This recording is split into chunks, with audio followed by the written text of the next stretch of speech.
Hello and welcome to another episode of the Adobe Creative Suite podcast. My name is Terry White, and in this episode we're going to take a look at something I haven't done in a while, and that is I haven't done it since probably the CS3 time frame, and that is how to create a InDesign layout from scratch. In other words, starting with an empty or no document and then doing your layout. So here we go. Let's get started. So again, I have InDesign open, or just no document, and we're going to start doing a two-page spread from scratch.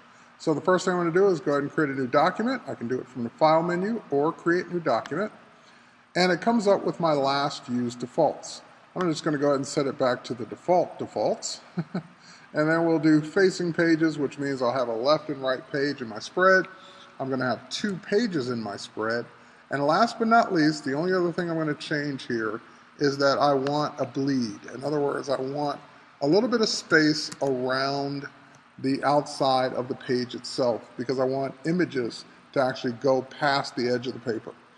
So we're going to do that. We're going to do 1/2-inch margins all the way around, and again, 2-page spread, 5 or facing pages, and let's go ahead and say OK. Now when we say OK, it shows us page 1. Where's page 2? Page 2 is actually the next page down. So this creates our first problem, is that I would love to have those 2 pages next to each other.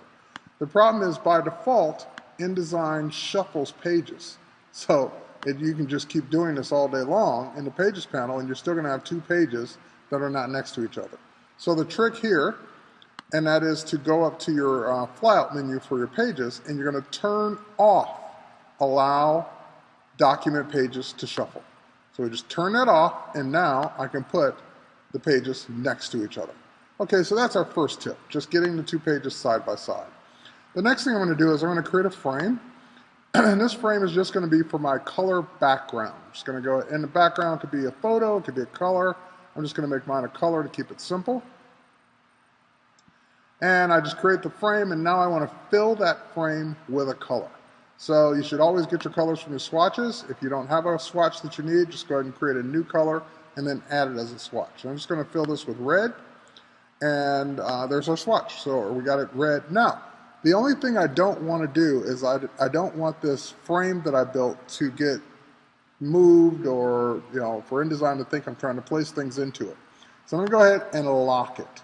So just go to the Object menu, choose Lock to lock it down. So InDesign now shows that this is locked. We get a new indicator in CS5 and CS5.5 letting us know that that's locked. And anytime you want to unlock it, just click the little lock icon.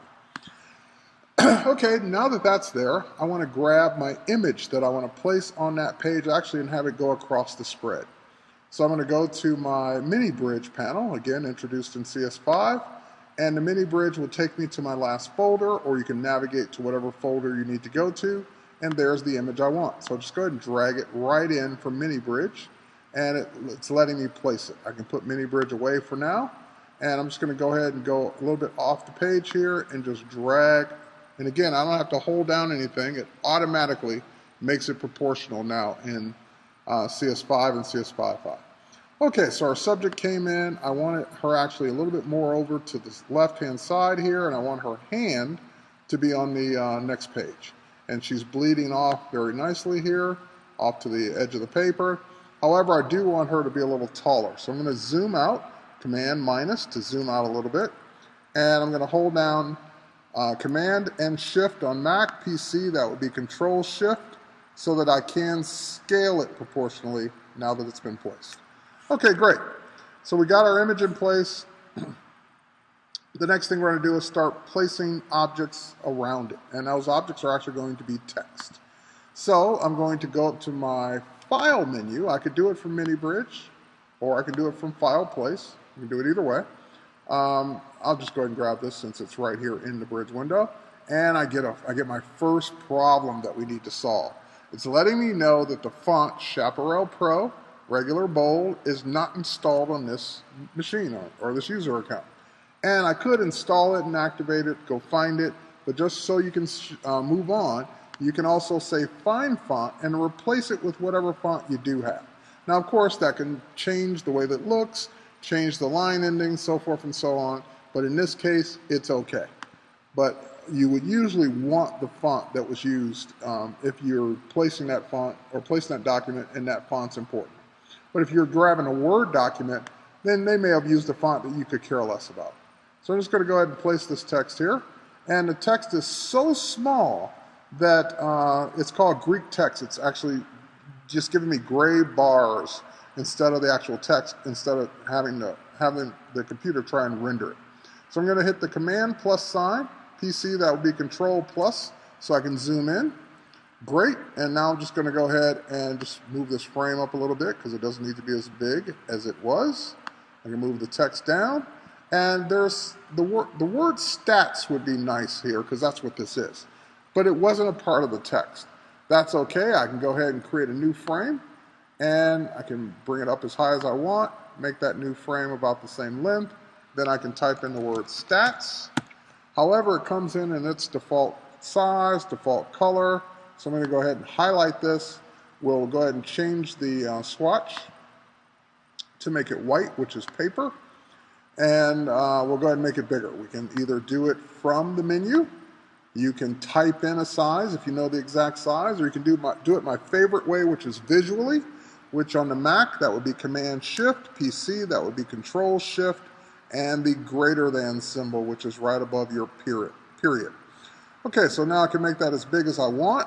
Less than will make it smaller. I got that in place. Everything looks great. All right, next, let's go ahead and move over now. We'll scroll over to the right-hand side of the spread here. And there are a couple things I want to do here. First, I'm going to move her over just a little bit more.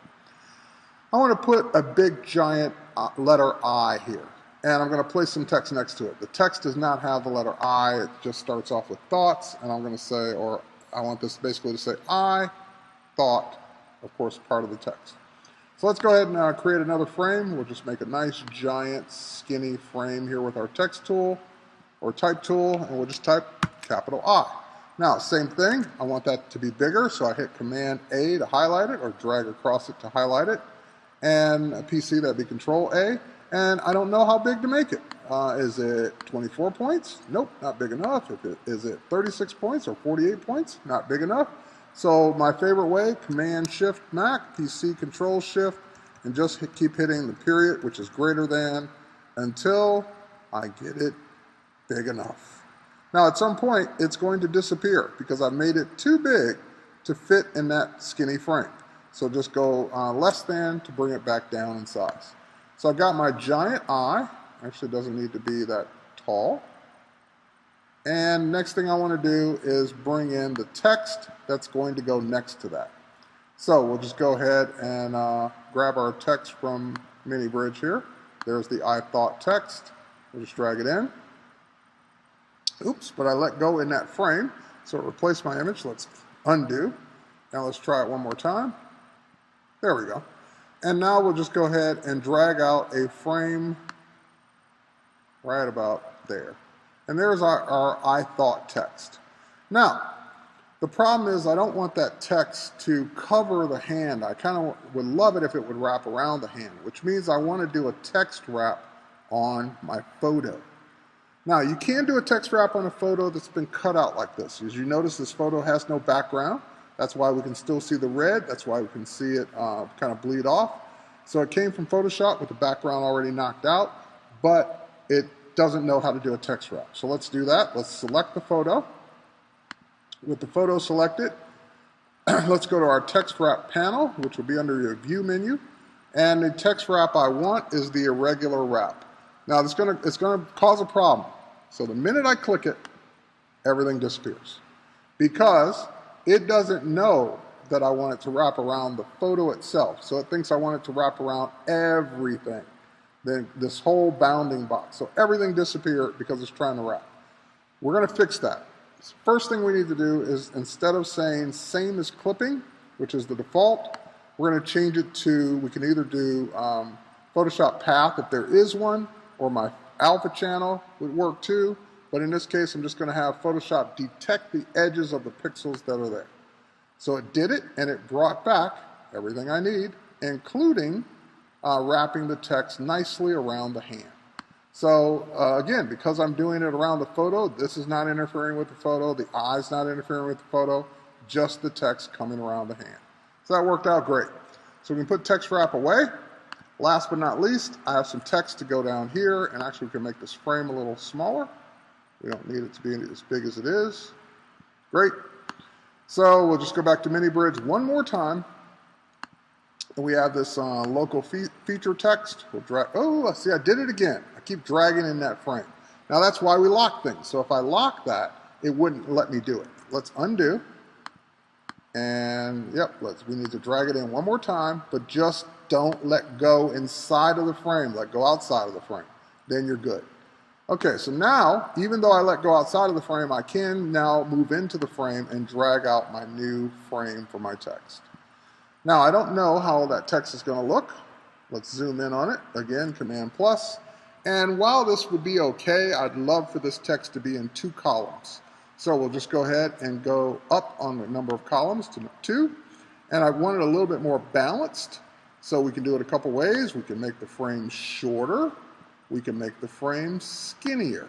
And that would kind of balance it out. Right about there. Okay, and then we can move the frame where we want, kind of center it right there on that line, or we can, doesn't have to be centered on that line, and if we start moving it up, it'll start wrapping around the arm, so that's actually kind of a cool effect. Why don't we do that? And we'll just balance that out a little bit more. Now, when I did it, it pushed some of the text, and we got this red plus sign. That's letting me know that there's text that isn't being displayed because the frame is too small. So I can go ahead and just pull that down a little bit to display that, or I can make the frame a little wider to accommodate that extra text.